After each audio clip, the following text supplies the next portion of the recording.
Um, I'm having a tough time getting my thoughts past, this group that we've been together for a few years, and even some of the guys that just joined us this year. It's a tough loss, a tough way to end the season. We've had high hopes the whole year, and I think the group in the locker room, the group that puts it all on the field has done just such a phenomenal job leading themselves, demanding excellence, continuing to work and get better, weathering some ups and downs of a season and some of a career, but just love these guys, love this program, just proud of what they've done. Heart breaks for them in this situation, but they have left this program in a great place. They have set standards and held each other to those, and those are building blocks for us going forward. And everybody that's leaving the jersey here has left it better than they found it. And I don't think I could say that enough times. We've said it to them, but it's a really special group, and I'm blessed to have worked with them. And we will take the lessons that we learned from them and try and apply them going forward and take that next step and get past this stage. See if we can be the team that wins the last one. It'd be great, but didn't happen. So, good question. Chase, you had such an outstanding game. What was your confidence level going into the overtime personally? How well do you feel you were seeing things? And what was that overtime like for a goalie? Yeah, I felt good all day, and confident in the group all the way to the very end. Just a cool opportunity and a cool stage, and just try to leave it all out there. And then on the game winner, obviously Connor's a guy who passed his 20 also. As you're watching him with the ball, did you anticipate him coming at you with the shot, or did you expect him to move it? He's a tremendous player, so I knew, if he had a little bit of an opening, he'd take a shot, and got a good one off. Jason, what did you think of the defense in front of you? It seemed like half field settled, like you guys are pretty sharp at one point. I love those guys. They've been great all year, and just warrior teammates, really. A bunch of guys just banged up, and ankles and shoulders and fingers and all that. So, they left it all out there, and I couldn't have asked for a better group of guys. I really couldn't.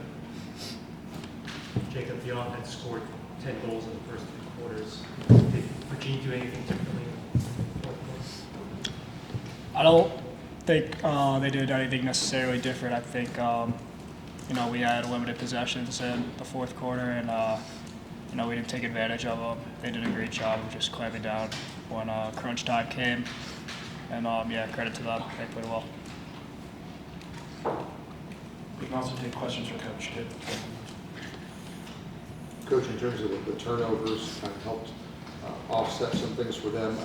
What did you see there? Were they pressured by their defense or just some miscues on your end? It's going to be a bit of both. Their defensive end of the field is kind of built around that. They take a few chances here and there. They take advantage of their size and their skill work, and they start doing that the second you pick the ball up on your defensive end. So that defensive mentality kind of begins on the ride, and so clearing is a challenge. I think we made some mistakes in there that were pretty obvious. We made some miscues where we might have mishandled the ball, but they put you into situations like that. They were doing it as well as possible, and I think we were trying to work our way through it and didn't do as good of a job. Probably should have had some better adjustments there for them, but credit to the guys that kept digging in. But yeah, Virginia's very good at that. It's our season high in turnovers, our season low in clearing, and it's a tough day to have that. Did you get an explanation on McKay Millen's goal that was reviewed? No. You jump out to the quick lead and they pull the goalie.